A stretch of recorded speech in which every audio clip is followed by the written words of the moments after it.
Welcome everyone to show number 6 of Gazette Sports Chat. I'm your host Joe Gilloway, and we appreciate you taking the time to give us a look. Gazette Sports Chat is a branch of the online magazine Linglestown Gazette and is brought to you in part by our friends just down the road at Ted's Bar and Grill, 7300 Allentown Boulevard. Ted's is the #1 spot in the Lower Paxton and West Hanover areas for burgers, steaks, seafood, and award-winning chicken wings.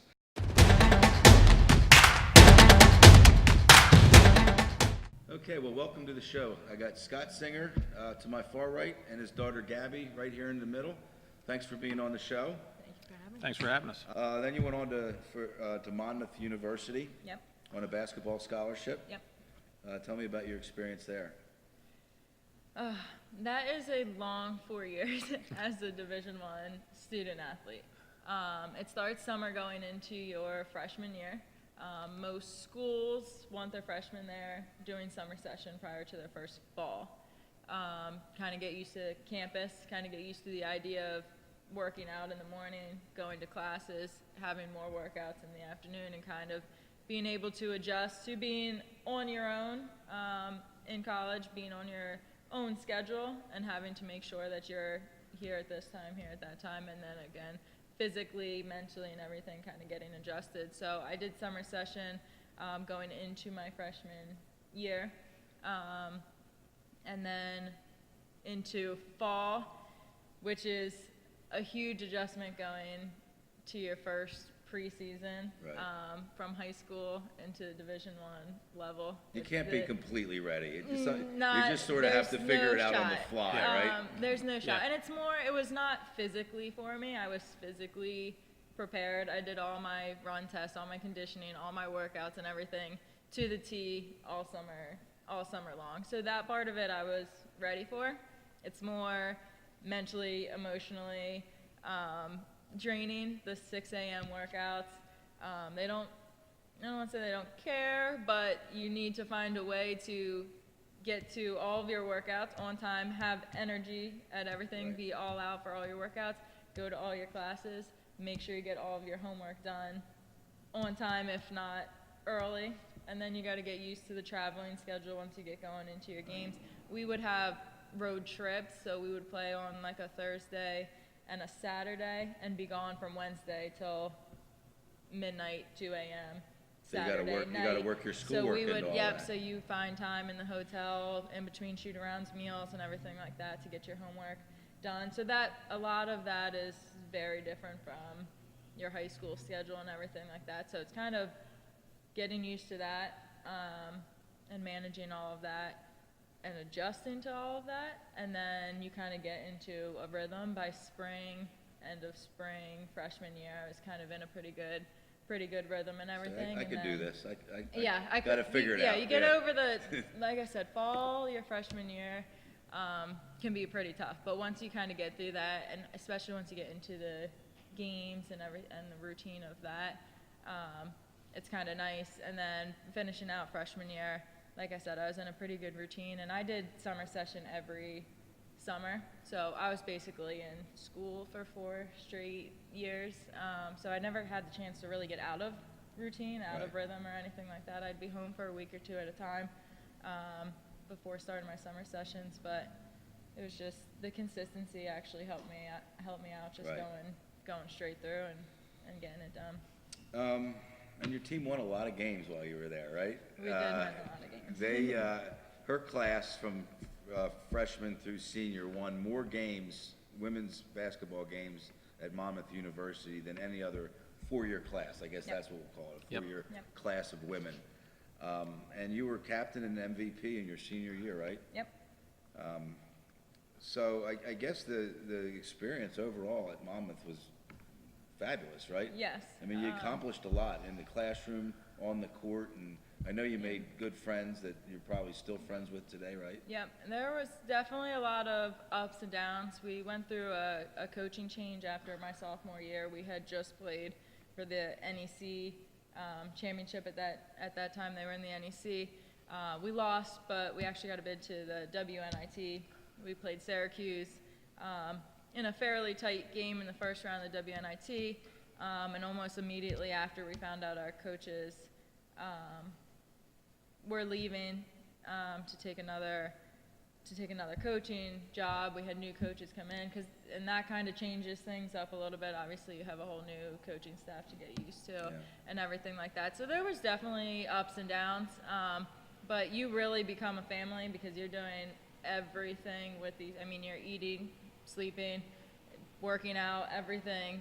Right. Even we have similar classes and class schedules and everything. You're doing everything with these girls, so you really become family, and you just kind of rely on each other, and you figure out a way to get through it. So definitely ups and downs, but winning always helps, in my better opinion. believe it. That's for sure. That kind of helped really across the board in the 4 years of making those 5, 6 a.m. workouts a little bit more worthwhile. You get your game time and your win and everything like that, and it kind of all pays off. And then doing the summer sessions and everything, I was able to finish my undergrad in 3 years and then finish my master's and during my 4th year playing, all covered under my scholarship. Right. So that was really nice from an academic standpoint as well. Isn't it easier to get out of bed the next day after a win? So much easier. Well, I mean, everything. Like the whole morning just goes better. You want to get up and you want to go to treatment and you want to see your coaches and you want to watch film. Yeah. It's a whole different story after a And loss. and I will say, as a father, Gabby's one of those people that really personifies that saying that, she hates losing more than loves winning. Right, yeah. So losses, on the other hand, really hurt her, her a lot. And most competitors, I think, feel, better believe it, yeah. feel that way. If I could say one other thing about her MVP, this is just about her MVP, because I don't know, she doesn't like to talk, like I said, a lot about herself, but we were kind of surprised by that, to be honest. Like I said, she has there were several people that had postseason accolades, made NEC, first team, second team. She has several that are playing overseas professionally now. She was the point guard, and her role was to, of course, run the team and get the ball to a lot of those type players. So she averaged like 5 points a game her senior year. And when she got that, I remember asking her coach and saying, boy, we were just really pleasantly surprised. And she said, well, I don't know why you were surprised. It was unanimous on the coaching staff. She said, we asked the question, who could we least afford to have off the floor? And unanimously across the board, the coaching staff said Gabby. And that was kind of like another proud moment for me as both a dad, but somebody who's been involved in the game. I like to hear them say that. Point guard's almost like an extension of the coach, too. Without question. Because the coach can't go out in the court and right. coach. Without question. So the point guard's sort of the one that you want to be like the conduit or the Okay, let's move on to where we are now today, physically. We're at Singer Athletic Training Complex. And I'll stick with you, Scott. What do you guys do? Yeah, so what we do here, we say Singer's Athletic Training Complex, the home of next level basketball and powertrain sports. So we really have two things that go on. Gabby and I spend 100% of our time basically on basketball player development. I like to say it that way more so than even skill development. Sure, we absolutely are working on ball handling and shooting and everything, but we really look at what we do as developing the entire player. So powertrain plays a big role in that because we can work with them physically, developing them in a physical sense, the bigger, stronger, faster. We take care of, again, their skill development. But one of the things I think that kind of makes us a little bit unique here is we really do what we call a lot of neck-up training. So really trying to get players to understand how to play the game, not just how to do a specific skill. When do you use it? Why would you use it? What are your, what's your decision making and everything like that? Because what you find is when you play at the level that, that she did, or I'll even say I did, she played at a much higher level, but when you do that, you realize everybody's good. What separates you is really what you do, in that 5-inch space between your ears, really, and understanding, and that's what I think that that we really have carved out maybe our own little niche in terms of the way we work with players here.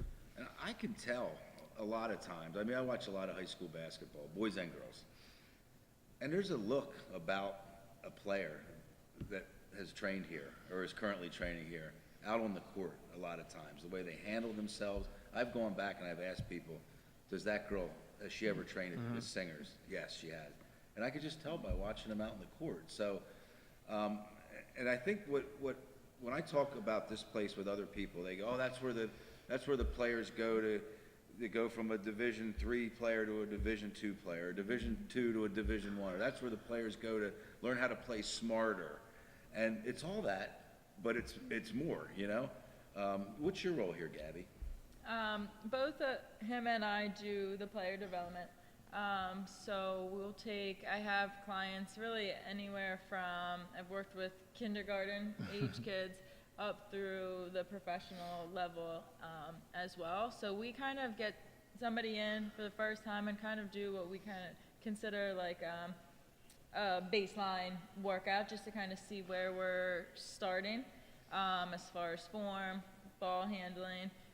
We kind of get introduced to them, where they're playing, what position they're playing, what their goals are, everything like that. And then we kind of take it, and that's how we build our program for them. So everybody kind of has their own workouts and their own progressions, depending upon where they're starting and where we think they need to go and where they think they need to go and want to go.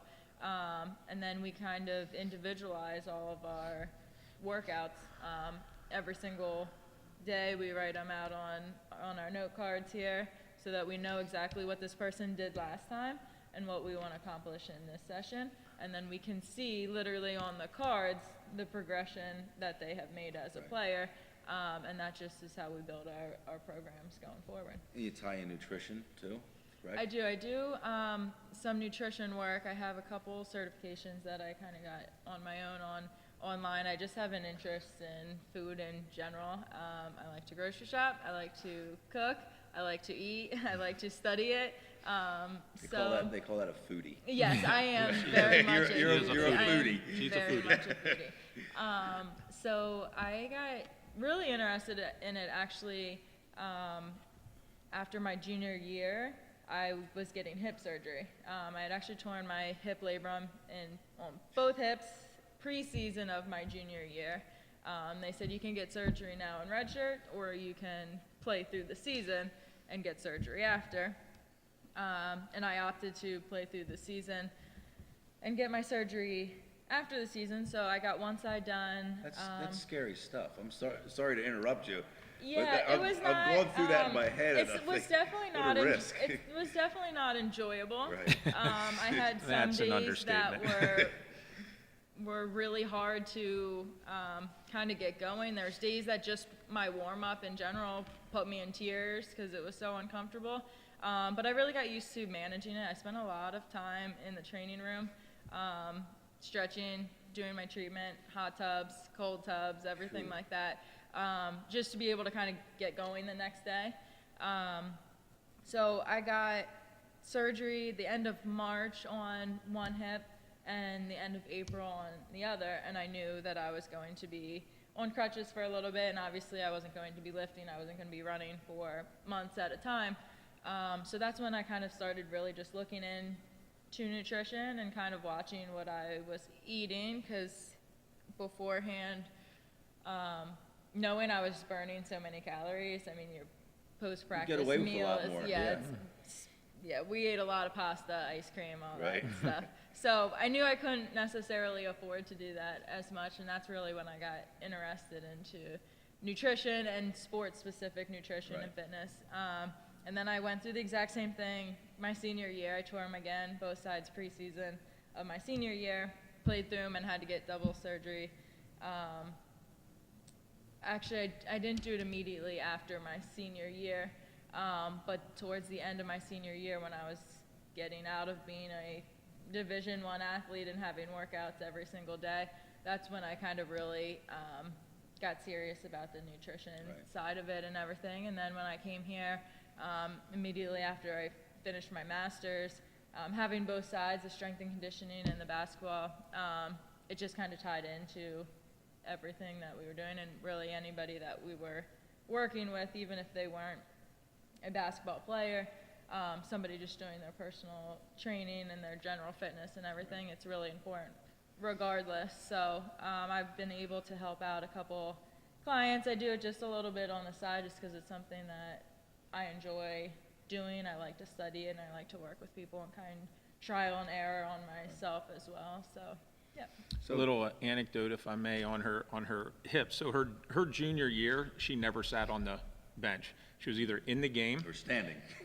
standing at away games, or at her home games they put a bike back in the tunnel. So when they would sub her out, she would run in the tunnel and she would have to ride the bike, because if she sat, there was no way she was going to be able to get back up and play.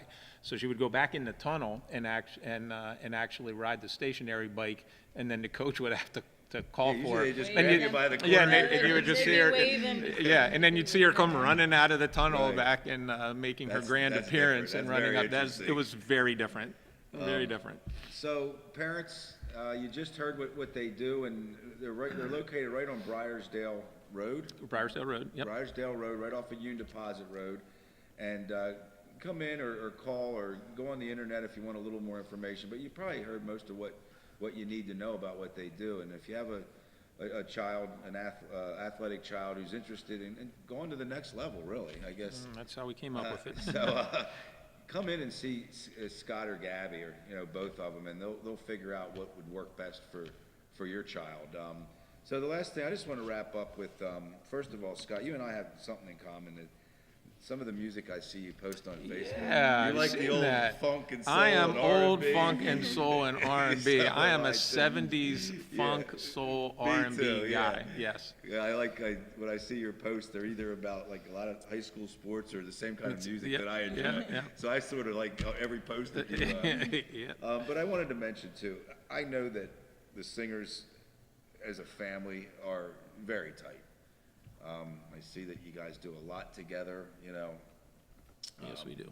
Penn State games and and I see that you eat together and you spend time around the holidays and you get together. And a lot of times that maybe doesn't end all together, but when you get older, you start to, to separate a little bit just because that's the way life is. Sure. And that hasn't happened for you, for your family, right?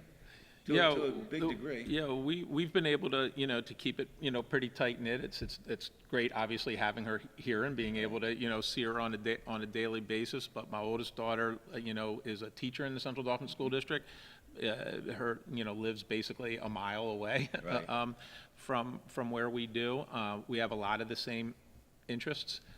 So much of it does revolve around, sports and everything. And we refer to it as Team Singer, quite frankly, Right. you know, and And I we can tell that, yeah. and we do. We love getting together and partying, eating, drinking, sports, and Yeah. everything like that is what we believe in working hard and playing hard, and we're just very tight knit And your family that way. oldest daughter is Jessica, right? Yes. And she's an artist. Yes. And I've seen a lot of her work, and I love it. I Yeah. like art a lot. So it's not just anything off the shelf that interests me, but I have sort of tough when it comes to me liking something, and I see some of her work, and I mean, it's awesome. Yeah. She does a She's great, very great, talented. and she was a guest of Lingelstown Gazette Yeah. a good while, months ago, Yep.